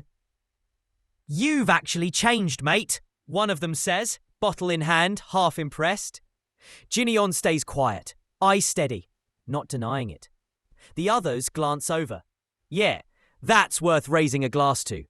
Someone else leans in, tipsy confidence bubbling up. Told you lot. He had it in him, knew it from day one. Funny that, another cuts in. You were too busy to show up back then. What? I was busy. If taking a dump counts as busy, then yeah, sure. One snorts. Laughter ripples round the table. And for once, Ginian lets a real smile slip. Turns out the bloke had proper mates all along. So, one of them says, swirling his cup, I've changed. Huh? They look up. I've changed, he repeats, voice steady. Then, what about you lot? The table falls quiet. After a pause, one shrugs. Who knows, bruv? Another raises an eyebrow. What do you expect, mate? We spent years faffing about, thinking we were all that. Maybe we didn't want to change. Come on, let's just drink. About time they raise their bowls. Laughter breaks through. One of them murmurs, we all thought. He watches the wine ripple inside his cup. We were kings. Turns out we were just frogs in a well. The wine ripples in the bowl, reflecting a hazy memory. The four of them cramped together in their little world. One voice cuts through the warmth. One of us already climbed out. A flash of old antics. Wild nights, dumb laughs, half-baked dreams. And saw the world. Lee Jin-on sits calmly, glass in hand. For once, they're not laughing at him. They're looking up. Moonlight hangs over the rooftops. The night winds down. I had a laugh today, one says, tone light. If us lot can help, you know where to find us. Another chimes in, half serious. Keep training, yeah? Don't go getting slapped around again. Let us smile. A big ups on levelling up, Jin-on. Below the stars, Jin-on gives a small wave, calm, composed. A quiet farewell.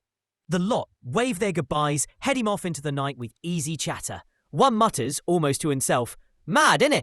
Out of all of us, the biggest mess-up's the one who came back actually grown. He exhales quietly. Feels like youth's wrapped, isn't it? Another sighs, hand in his coat. Dunno why, but I'm feeling extra lonely tonight. Let's go. The one beside him raises a brow. To where, mate? A brothel? Home, you plonker, one snaps, smacking the back of his mate's head. Oi! Study for once, yeah? Didn't you bomb out of school? The lad grumbles, rubbing his head. Bruv, I've told you 100 times I'm not dumb. Just flop the exams, all right? The third one, already drifting off course, grins. Fancy stopping by Sweet Scent House for one last drink? You game? The lanterns shimmer above as they wander off, city lights glowing behind them. Sweet Scent House. The night's not done yet. A cup slams onto the table. What? The man leaps to his feet, face twisted. Ouyang Hu's dead? Who the hell's been chatting? His mate leans in, wary. So it was the Una brat that did him in. The blonde frowns, stiffening. Don't talk rubbish. That boy couldn't even lift a blade straight. Memories flash, blood in the snow, bodies crumpled. A squad sprints across the ice. Captain! One soldier's voice breaks. First Ouyang, now this. Eyes widen. A shadowed figure emerges. Power leaking off him in red waves. Silence lingers in the air. He had back-breaking skills, the man mutters, brows furrowed. The older one scoffs. Impressive. What technique did he use? Ha, he didn't, the first man replies. He used his fists. The blonde frowns, disgusted. So you're telling me Ouyang got flattened by a nobody with bare hands? What an embarrassment. The other man shifts uncomfortably. Yeah, but what about before? The blonde leans forward, voice firm. It was a proper duel. We ain't common thugs. Can't start hollering for revenge when it's all fair and square. But when they mates, someone snaps from the corner, rising with clenched fists. There's more to it than just fair. A soldier's body slams into the wall, blood spattering across the floor. Kia! The woman shrieks, recoiling. The blonde man growls, eyes wild. Who the hell gets chummy with a corpse? Get that out of here, he snaps, not even sparing the body a glance. Yes, sir, another replies, dragging the mess off. The blonde turns and notices the woman again. Oh my, Grim. Didn't spot you there. She keeps her voice calm, bowing slightly. No worries, sir. He exhales. Sheesh. The drink tastes awful now. Let's bounce. Aye, sir. So the Una merchant group's refusing to pay tax now, the blonde murmurs, lips curling. And they've offed Ouyang Hu. He looks to his subordinate. How should we take that? The man answers coldly. They clearly don't rate the little deity sect anymore. Tss, just as I thought. Shall we kill them? The subordinate asks, half casual. What? The blonde chokes. We can't just go around knocking people off like that. We're not bloody gangsters. Then you're just letting them walk off, the man asks sharply.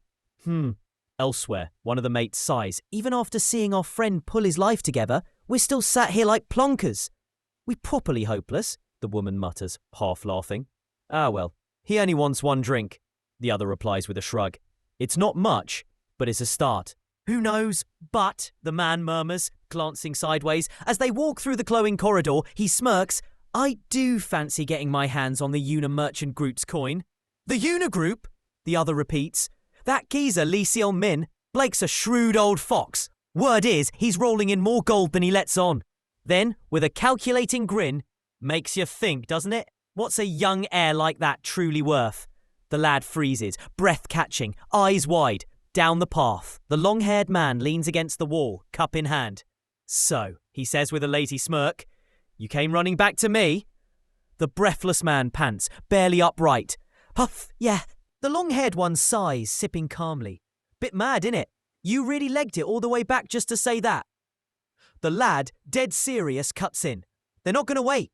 Looked like they were ready to storm the house. We need to act. The other guest sits forward. Damn it, Ouyang Hu's gone and your family's got no proper nussle. Do you want me to call Guang? The long-haired one mutters under his breath. Little deity sect, yeah. A flashback rolls, men in black, blades out, descending on Ouyang. They're the same lot who went after Ouyang before. Bastards, didn't even try to hide it. The guest asks, where they at now?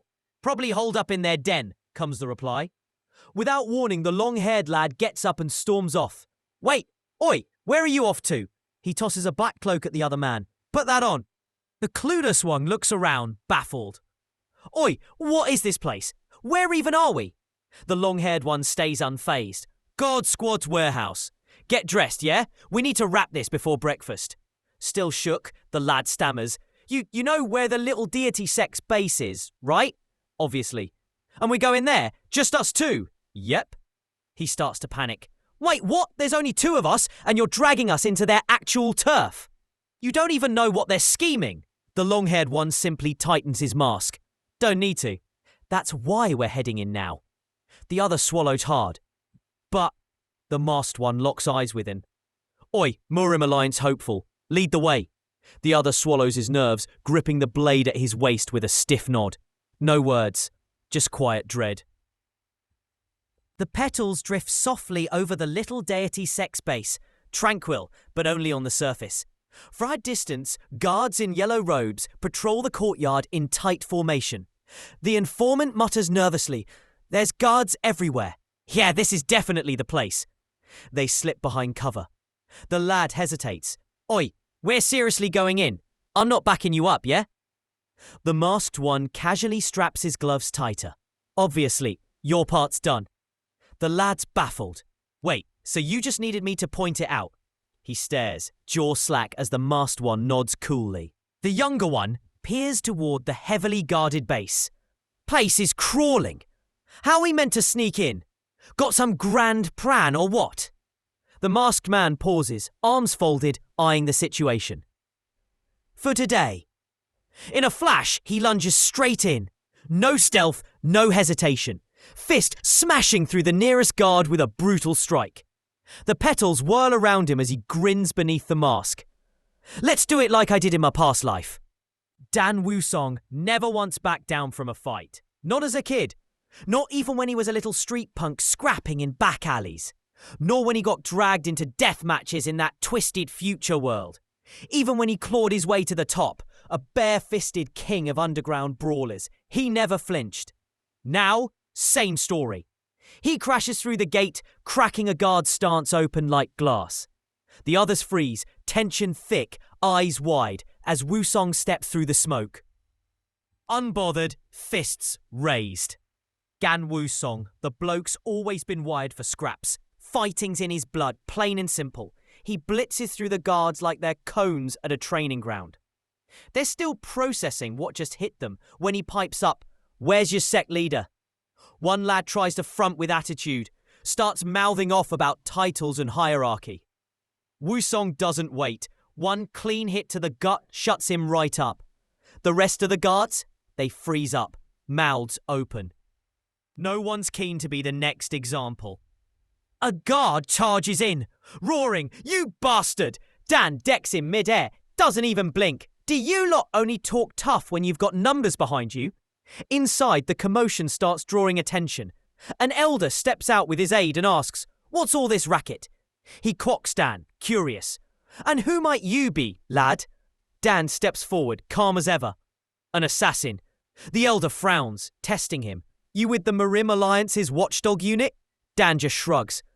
"What if I am?" The elder mutters, "An assassin waltzing in through the main gate. Who does this lad think he is?" But then he notices Dan's fist, eyes narrowing. That hand, what the hell is he packing? A voice inside mutters, "Where have I seen that bloke before?" Then it hits. He fights with his fists. Back outside, the elder pauses, processing. "Hang on, you're from the Unimerchant Guild, yeah?" Dan doesn't flinch. "And what if I am?" The man smirks. Well, took a VIP like you to come down here in person." He drops the act. "In that case, I'm not holding back." In a flash, he lunges, blade glowing. Dan reacts instantly. The other guards shout, "All, get him, now!" Chaos erupts. Dan exhales slowly, gaze sharpened. "Been a minute since I've cleared a crowd." He flashes back, bodies piled in memory, the scent of old battles still lingering. With one clean motion, he vanishes from view. Appears behind a man, hand clamped over the poor sont's mouth before he even blinks. Crackling blue energy surges. His eyes glint, calm but vicious. I was trying not to get dragged into it. But too late now. He lets loose, a whirlwind of fists. Guards fly, bones shatter. And panic floods the courtyard. One man screams, "Gah!" Dan grins under his mask, eyes gleaming. This is gonna be fun. He launches forward, blades of energy whip out with every strike. Guards fly like rag dolls, crashing into walls, screaming in panic. One gets hurled across the courtyard. Another chokes mid-air before being slammed into the ground. From the sidelines, shaken voices murmur, "He's fighting like he ain't even human." Who the hell is this guy? A stunned guard mutters, "What kind of monster is he?" Dan doesn't pause. His gaze locks onto the next wave. He's only just warming up. Dan dodges another slash, sidesteps and lands cleanly. With a casual breath, he lifts his hand to his chin. Thinking of showing off your fancy weapons already?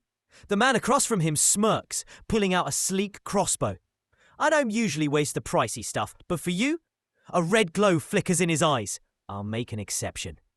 Dan blinks. Suddenly, hands grabbing from both sides. "Oi!" the man commands coolly. "Pin him down, lads." A guard grits his teeth. "He's gonna be a problem." The blonde man narrows his eyes, crossbow raised. "Even if you're slick with your fists, let's see you dodge this." He snaps. Fire! A storm of glowing bolts rains from the sky. Dan stands calm in the chaos, cloak fluttering, hand resting lightly by his waist. "Not a single one'll touch me," he scoffs. "Even dodging should be entertaining." A voice yells from the crowd. "Jinyeon!" Dan turns, eyes glinting. Voice calls out, "Catch this!" Jinyeon flings something through the air. Dan catches it mid-motion, expression sharp. He drives forward like a thunderclap. Blades, bolts, chaos, all bypassed in a flash. The blonde leader's face drops. He dodged every single bolt while charging in like that. Behind him, Jinyeon darts through the chaos, moving to flank. Dan glances back, getting a slight nod. The Murim hopeful watches, stunned as Dan bolts forward. With a blur of motion, Dan spins mid-air, cutting through the barrage like it's nothing, leaving the blonde commander wide-eyed, paralyzed. A piercing slash lands, clean, fast. Ugh. Dan lands, blade still in hand. "I'm not really a sword guy," he says, dark grin forming. "But for you, I made an exception." The blonde commander stumbles back, clutching his slashed shoulder. "That lunatic!" His men panic. "Why are you all just standing there? Shoot him! Kill him!" But Dan's already moving, sprinting head-on into the barrage. The blade disappears. Purple energy surges around his fists. Thing is, swords aren't really my style. He barrels through, eyes locked on the enemy. My real power lies in these. Back at the rear, the commander grabs a girl roughly, pulling her in front of him. Warren! Dan bursts through with a crackling punch, sending shockwaves through the courtyard. Soldiers flung aside like ragdolls. Horan stumbles, nearly falling. A blur moves. Dan catches her effortlessly, landing beside her like he never left. "Stay back," he says softly, placing her behind him. The commander stiffens, eyes wide. What even is that guy?" The commander stares as Dan strides through the blood-smeared hallway, steps calm, presence lethal. "That's the heir to the Una Merchant Guild. Met him once as a teen," he mutters. "But the way he fights, he's like a proper war vet." Dan glances at him, face bruised but grinning. "What are you corping at, you melt? Got something to say?" The commander panics, drops to his knees. "Wait, heir, I've got loads of silver squirreled away, yeah? Just hear me out." The sect leader chuckles nervously, hand on his chest. "You're just angry, yeah? I can buy my way out. Name your price." Dan lunges, slamming his fist straight into him mid-sentence. He grabs the man by the collar, voice calm but sharp. "Oi, sect leader, why do you lot keep acting like lives come with receipts?" Dan reels his arm back, eyes glowing. "I don't want your bloody money." With that, he sends him flying, hard. The girl watches, stunned silent. One of the onlookers peeks out from cover, stunned. Whoa. He watches as the sect leader collapses face first into the ground, lifeless. Dan wipes the blood off his cheek with visible disgust.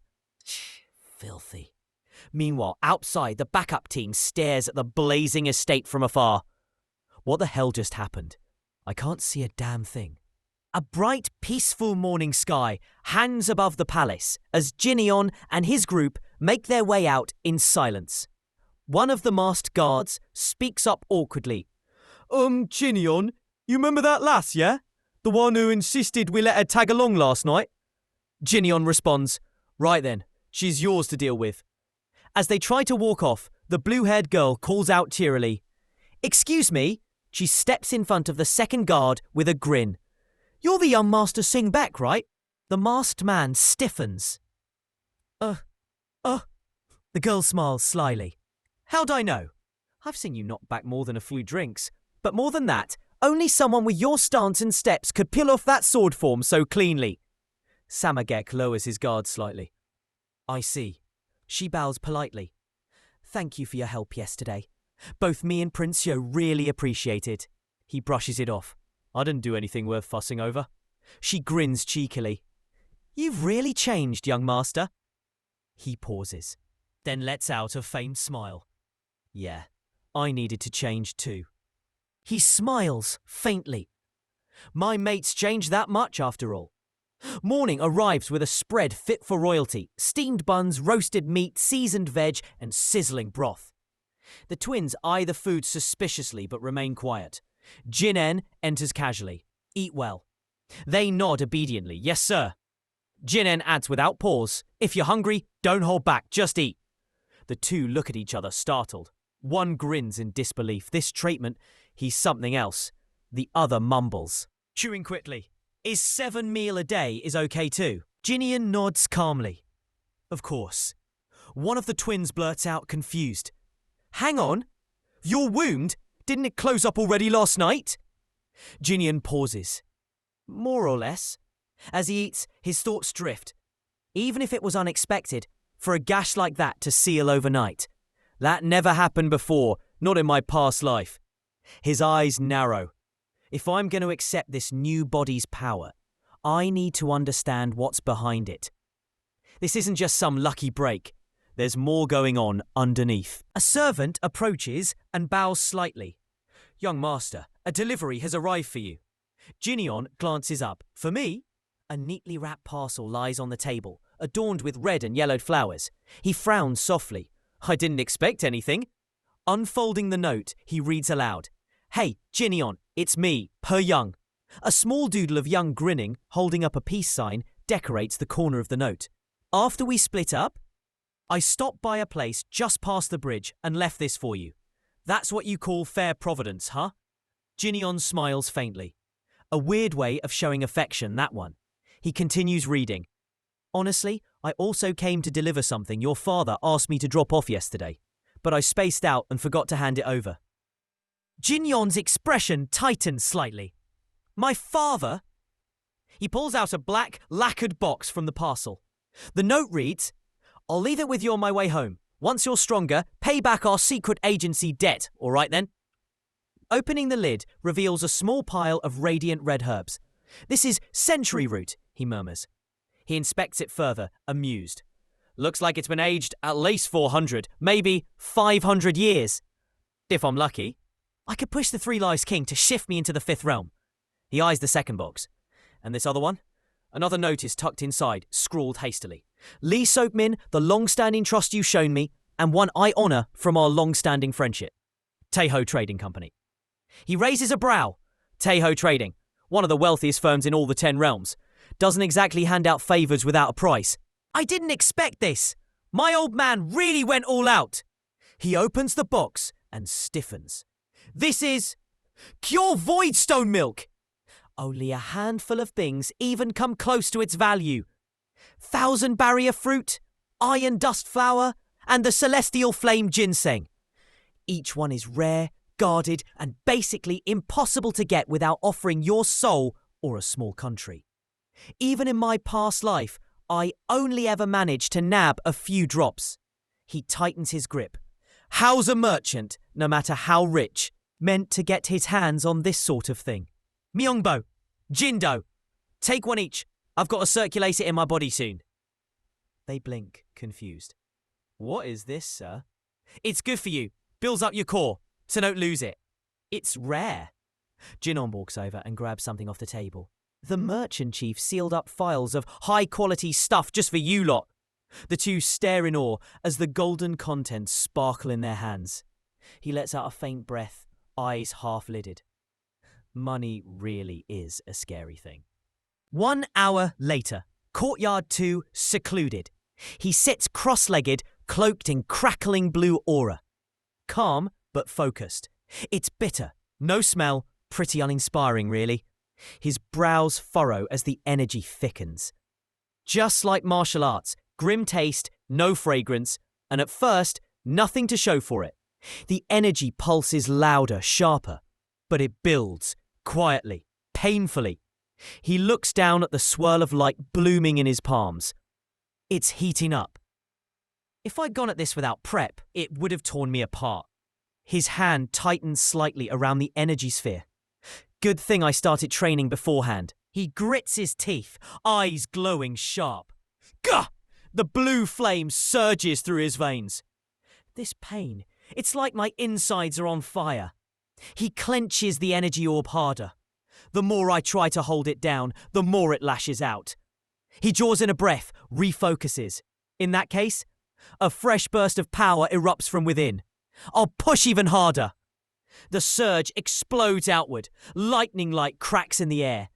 His hands lower, steady now. Now. The energy quiets, stable, fierce, and alive. He sits in quiet focus, eyes sharp as he lifts the elixir flask. Electricity crackles the moment it touches his fingertips, his body instantly reacting to the energy surge. A deep breath. Blue light coils around his palm. His grip tightens. "Fifth stage!" he mutters, low and steady. But then a flicker of doubt. How far did he push me, for even the toxins to burn off like this? He draws in one final breath, gaze flicking downward.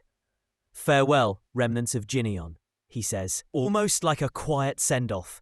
He leans back in the chair, tension slowly uncoiling. The real journey begins now. With a smooth motion, he reaches for the next vial, no hesitation this time. He raises the flask and takes a long pull, face calm, breath steady, absorbing the pure voidstone milk. It's like trying to shape water into a bowl made of sand, then chucking it straight into the furnace. Of course it's going to crack. But if he can just hold out, darkness coils. From the depths of his spirit, something surges. A force unlike anything before. Crimson, volatile, alive. This is the spiritual energy of the pure voidstone milk, he breathes. His voice drops, half disbelief, half challenge. "Are you trying to test me?" He exhales, eyes narrowed against the surge of chaos. "Maybe I got a bit greedy," he mutters, smirking like someone who knew full well he was tempting fate. But still, the void lashes out, wild, red, searing. It slams into him like it's trying to tear his soul to shreds. He bites down, rides the wave. Power explodes around him. Raw, blue lightning crackling through his veins. "If I make it through this," he grits his teeth, eyes blazing, "I'll be stronger than ever, no question." 7 days pass. Silence. One figure stands under the eaves, waiting. "It's been nearly a week since the Master began his energy circulation," he says, arms crossed, specks glinting in the moonlight. He's been shut in all this time, not a word, not a whisper. 2 guards step up and bow. "Greetings, Chief Steward," he nods. "It's been a trial. Still no sign from him?" "No, sir, but he gave clear orders, no one's to disturb him." He sighs, raising his hands. All right. Even so, no getting close." Suddenly, a violent blast of energy tears through the silence, blinding and electric. "What the?" he gasps, stumbling back as the whole courtyard shakes under the weight of a sudden, monstrous surge. Smoke clears. Man's just standing there, shirt off, aura moving mad like a demon's just clocked in for overtime. Sir?" one of the guards whispers, voice shaky. He steps out, eyes glowing, face cold. Spiritual pressures heavy, like man's dragging a whole planet behind him. "Why is he looking like that?" one lad mutters, eyes wide. The steward pushes up her specs, visibly rattled. "That aura. Nah, that's mental. That's demon core territory, innit?" She stumbles back a step. "There's no way. He's pushing into proper peak demon realm, yeah?" Suddenly, he drops. Body hits the floor like someone unplugged the console. "Sir," they all scream, legging it over. "Bruv, wake up. Come back to us. Sir, please snap out of it." He bolts in, breath caught in his throat. "You?" Stops cold. Face drops. "Sir." He stirs barely, chest heaving, sweat pouring, eyes half lit with that mad purple glow. He pants, chest rising like he just sprinted through hell. Eyes glowing red, veins pulsing beneath skin. One of the lads steps up. "Boss, you all right?" No answer. Just a sharp stare. Something's off. He leans closer, worried. He jolts, eyes wide, gaze fixed. Without warning, he gets up. "Boss, where you off to?" "Too hot," he mutters. "Gonna cool off a bit. Don't follow." He stumbles off, sweat dripping, aura still buzzing like live wire. They just stand there, baffled. "How's it that hot on a day this clear?" one of them mumbles, looking up. The scene opens with him bolting out of the compound, barefoot, breath ragged. "My whole body's on fire," he thinks, sprinting across the tiled rooftops like a man possessed.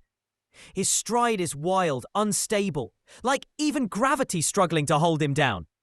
A shadow streak against the dawn sky. This unripened body, it can't keep up. The power inside's kicking off, boiling over like a kettle left too long. He grits his teeth, fists clenching. I can't control it. Not like this. If this carries on, the merchant lots get dragged into it, he realizes. No, wait! The entire street could go up because of me. He shoots off without hesitation. I need to dip, proper far. No time to waste. He vanishes into the distance. He darts through the peaks, landing hard, crater forming beneath him.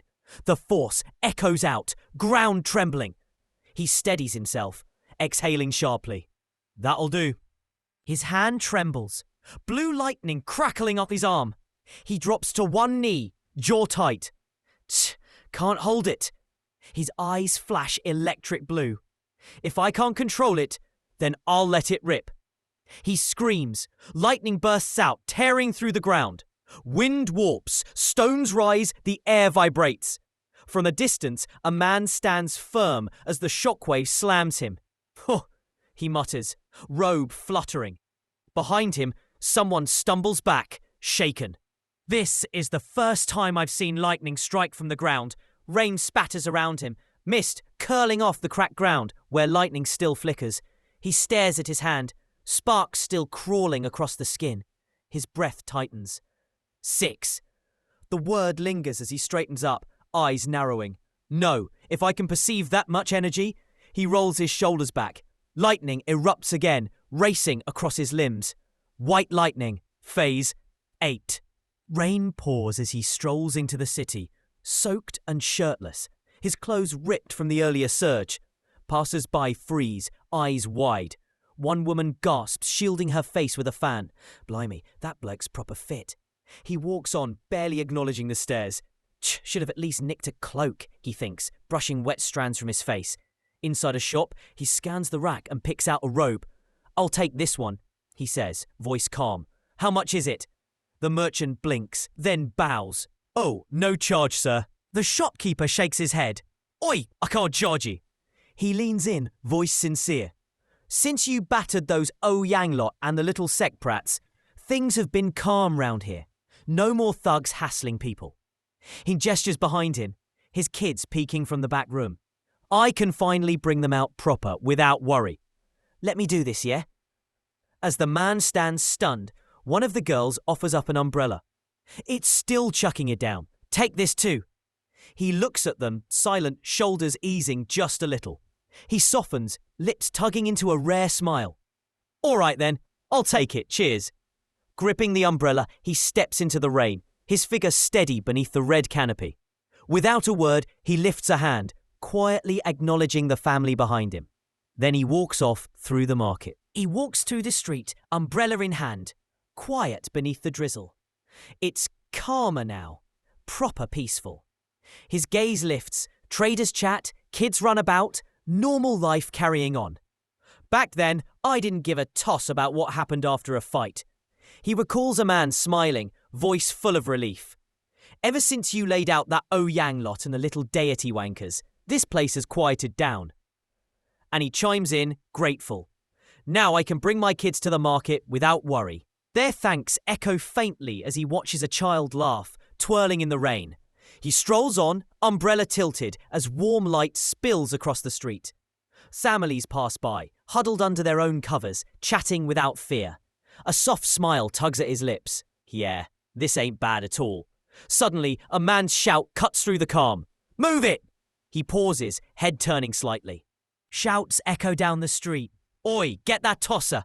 Guards barge through the crowd, chasing a lone man weaving between stalls. He spots the runner, eyes narrow. No way, that's Chil Myung-ho? The bloke glances back mid-sprint, face scrunched in panic, then freezes. Under a red umbrella, the man he recognizes stands calm as ever. Been a minute, yeah? He calls out casually, barely shifting his stance.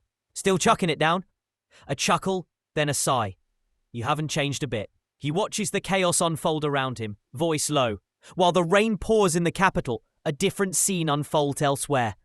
Sunlight filters through willows, casting soft ripples over the pond outside the Moyong clan estate. Blossoms float on the water, untouched by trouble. Inside, the grand hall stands silent. The emperor's assembly begins. Nobles line both sides of the chamber, robes pristine, faces unreadable. At the far end, the throne awaits, surrounded by politics and 10. The council hall glows softly as clan leaders line the chamber. At the head sits the emperor's throne, imposing, golden. Dosko Myong smirks. Good to see the patriarchs gathered again. Nicely done, Moyong Bin. Moyong Bin bows slightly. Just handled the arrangements. He shifts tone. Speaking of which, Ouyang Seng, heard there was some trouble? He continues, voice even. They say Ouyang Hu challenged a merchant and died. Ouyang Seng tenses as eyes turn his way. Is that true? Another leader chimes in. Wasn't Ouyang Hu one of your top men? A murmur follows. Picked a fight, made a scene and got dropped? Laughter erupts. Namgoon Wu throws his head back. Beaten by a merchant? Ha, brilliant. Head of the Emperor's Assembly, the Blade Emperor. One elder chuckles, wiping his eye. Honestly, that's funnier than a jester's act. Don't you reckon? Another nods, amused. Yeah, that Ouyang Hu fellow was basically booted from your clan. Ouyang Seng sits motionless, eyes darkening. I've been thinking. His thoughts burn red behind a calm expression. It's time that merchant learns what real power looks like from the Ouyang clan. Elsewhere, the merchant strolls under the rain, umbrella in hand, unaware of the storm brewing behind him.